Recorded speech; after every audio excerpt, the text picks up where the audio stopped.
This is the word of the day. How do you pronounce this word? Did you pronounce it like vegetable or vegetable?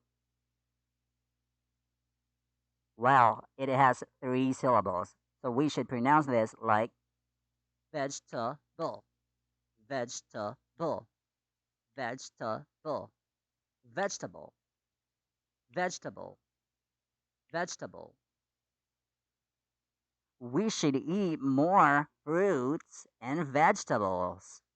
We should eat more fruits and vegetables. She went to the market to buy some vegetables. She went to the market to buy some vegetables.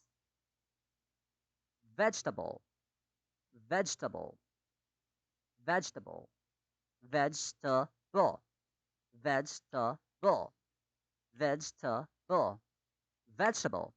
That is our word for the day. If you find this interesting, fun, and helpful, don't forget to like, share, and subscribe. This is Giovanni, and goodbye. Bye bye.